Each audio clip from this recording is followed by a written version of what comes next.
everybody. This is Amin Etomat from Agil.com, and today we have with us the American actor Robert Paul Taylor from several popular TV series and also movies. A very talented man. He has his own writing and publishing company, and he's also an actor. Robert, welcome to Agil. Thank you for being with us.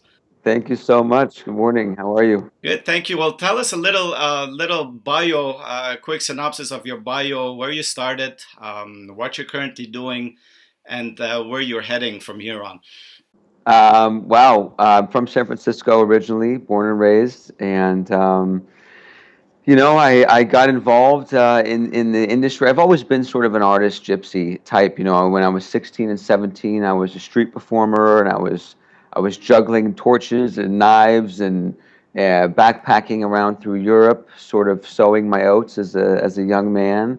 And as I got a little older, I started getting involved in the dance scene, and I did some dance commercials for MTV and did some music videos, and really started gravitating towards film and television. And in the late '90s, there was a few TV shows in San Francisco, but all of the work was here in Los Angeles. So I packed my bags and I made the move to Los Angeles, and have been carving out a career for the last decade down here. And I live in Hollywood, and every day is a new day, and I've got tons of projects I'm working on, and trying to stay as happy as I can be, and learn how to grow as a man into my late 30s, and carry on. It's a good thing that you're from California, Robert, so you don't have to move across the country to get to Hollywood. You I guess know, it's not that far it, from San it's Francisco. it's not. San Francisco is very different than Los Angeles, and even being from California, there was somewhat of a little bit of a culture difference. It took me about 6 months to get used to it. But once I did, I definitely, this is my home. I'm in Angelino now. Perfect.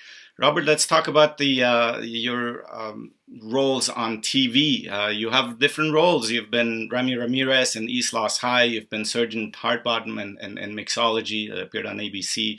And you wrote and produced the Bathroom Diaries, where you're playing Ray Peratta.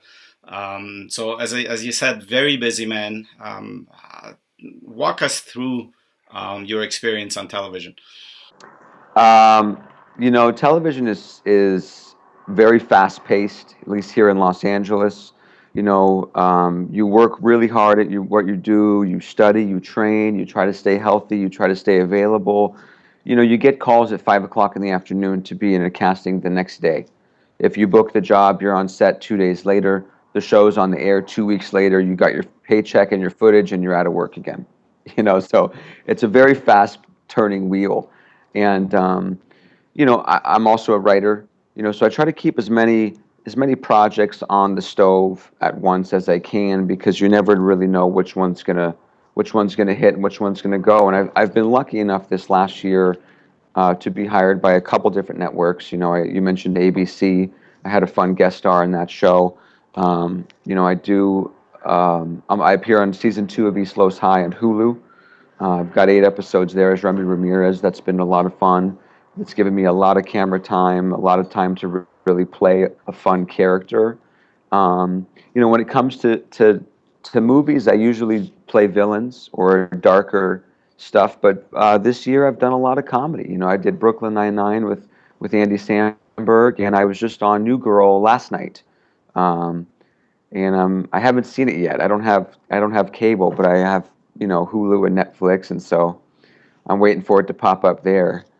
And yeah, it's a lot of fun. It's a lot of fun.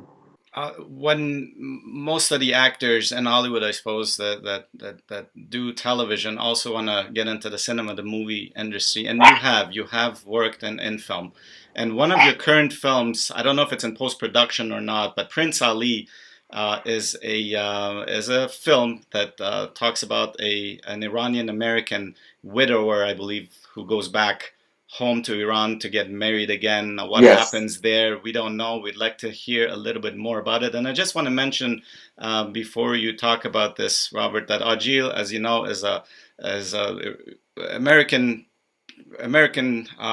Iranian network, and you're our first non Iranian subject to interview, and because of your work in this particular movie, it's very interesting for us to find out a little bit more about your work, about your role, about your perception, and what you have to say about that. So why don't you tell us about Prince Ali, what it is about, and what's your role in it?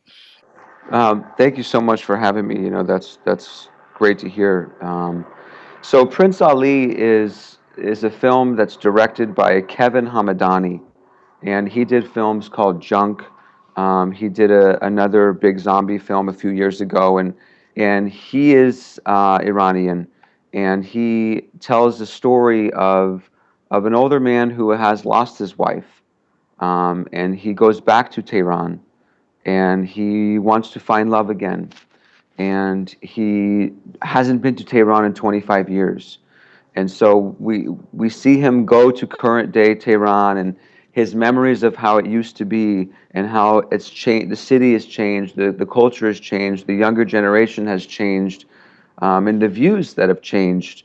Um, and we watch this man go through the steps it takes, to try to find love again. And I'm not the star of the film, but it's I am one of the key players. Sheila Vand is also in it. I worked with an amazing actor, David Dean. He's on HBO The Brink, a new series.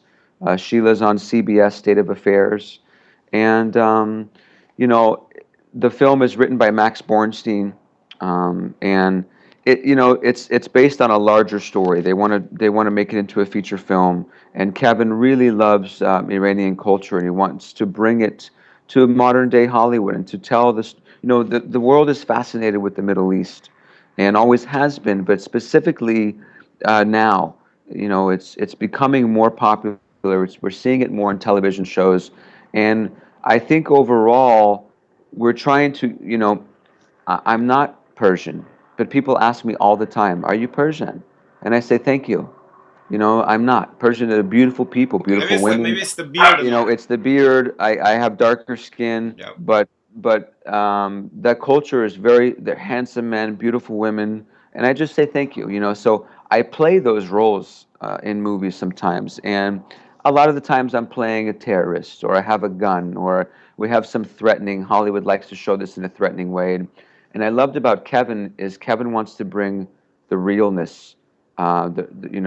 There's no guns in this movie. There's no terrorists in this movie. There's no fear, and it's about relationships, and it represents a changing culture that people want to hear about. Would you say that what you just said, that is the message that Prince Ali would like to portray to its average audience? I think the message is love, is hope, is rebuild, recover, but it's also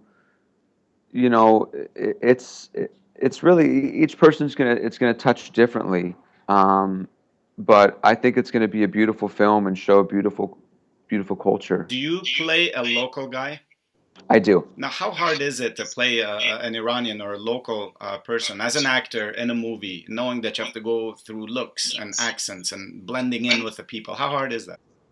I have a lot of Iranian friends, and I have some Iranian actor friends, and we look like cousins. We look like brothers. You know, um, the look is not so much was the challenging part. I did have to learn some Farsi. I trained with a Farsi woman, a coach for a while, and then they had a dialect coach on set. And I'm sure there's going to be people that are think, oh, this guy's an actor, and maybe not. I've spoken the Farsi. I've learned with people who speak Farsi, and they say, "Wow, where did you learn this?" Tell us a Or little thing in Farsi, Robert. oh, stuff like God, I haven't been practicing for a while, but things like خیلی زندگی آمریکا باید خوب باشه. Yeah, your You life know, must be very good in America. Yeah. yeah, little phrases like this, and I hope people aren't distracted by that, and I hope it's authentic and they enjoy the Now, film. having worked with the American, Iranian American actors in Hollywood, in the industry, what is your feedback or your impression from them, and what have you learned from them? They're very hardworking. I think everybody, there's not that many authentic Iranians, Syrians, Egyptians, a lot of different Middle East people. In Hollywood, unfortunately, they take dark skin and a beard and they put you in somewhere. You're sort of lumped in there. The few people, the Iranian friends I have, they work very hard and they work a lot, you know. And I think every culture is trying to change the stereotypes. When it comes to Middle East, I get cast as terrorists. I get cast as militant rebels. I did Transformers 3 with Michael Bay. I had a few days on that, and I played an Iraqi terrorist, with the beard and the rap and the AK-47, and I've done a few movies like that.